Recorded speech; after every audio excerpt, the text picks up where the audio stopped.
Welcome to the channel, folks. Mr. H here for the ending of Godzilla King of the Monsters Explained. This will be somewhat informal. We'll just be talking through the ending, and of course there'll be full spoilers ahead for this epic film. If you haven't already seen my movie review of this, please do go and check it out. I'll link it down below in the description box. But if you have seen it, then stick around and we'll be talking full spoilers. So of course, this is the latest entry in the Monsterverse, and it's going to be followed up with Godzilla vs. Kong. Now, those of you that stayed to watch the credits would have seen an awful lot teased in the credits.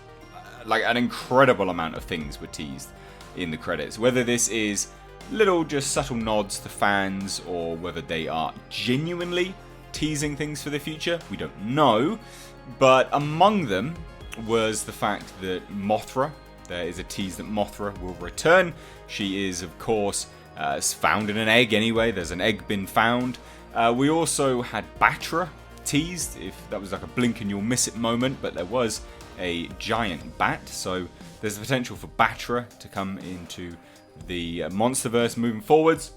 And then among the credits was a cave painting of Kong versus Godzilla. Now, it's not going to be the same Kong. It can't be, because he's a baby. It could potentially be the same Godzilla, but it may just be a rivalry between the species. But there is a cave painting which depicts both of these creatures going at it. They're fighting one another.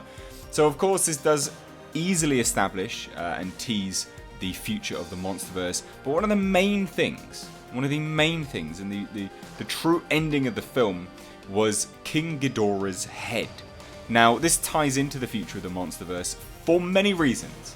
Now, those of you that have seen the film will know that earlier on, one of the first fights between Godzilla versus King Ghidorah, I think it's the second fight in fact, once Rodan has awoken, King Ghidorah gets his head bitten off by Godzilla. It's an epic scene. It is absolutely awesome.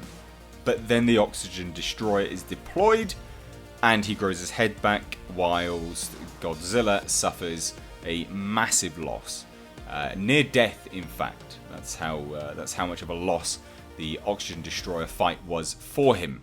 Now, this head rocks up at the end of the film.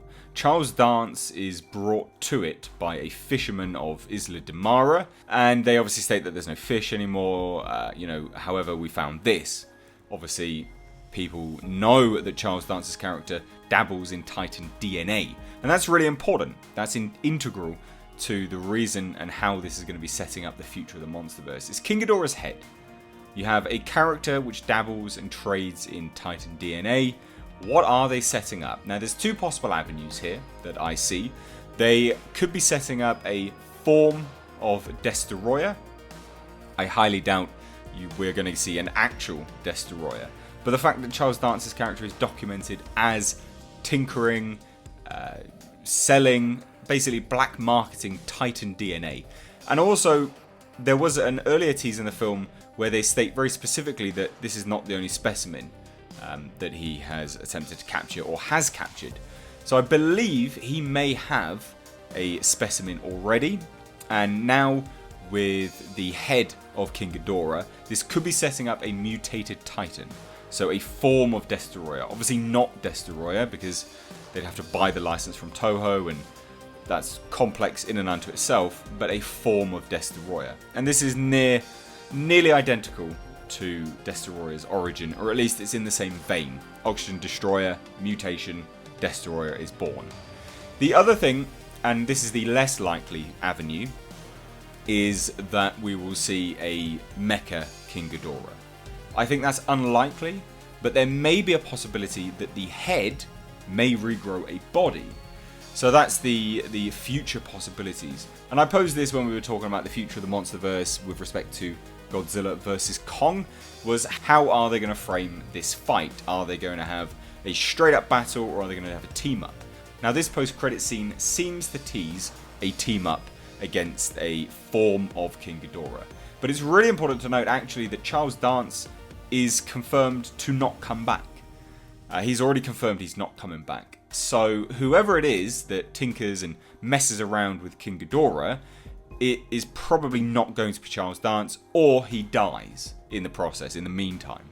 Unless, of course, Charles Dance was just playing coy and telling us an out-and-out lie. But there you go. That is the ending and also the future of the Monsterverse explained, as I see it anyway. If you have seen Godzilla King of the Monsters, let me know your thoughts down below. I'd love to hear. If you're new here, hit subscribe. And to stay up to date on the world of pop culture and movie news, please do hit that bell notification icon. Guys, thank you so much for watching. I've been Mr. H. Take care.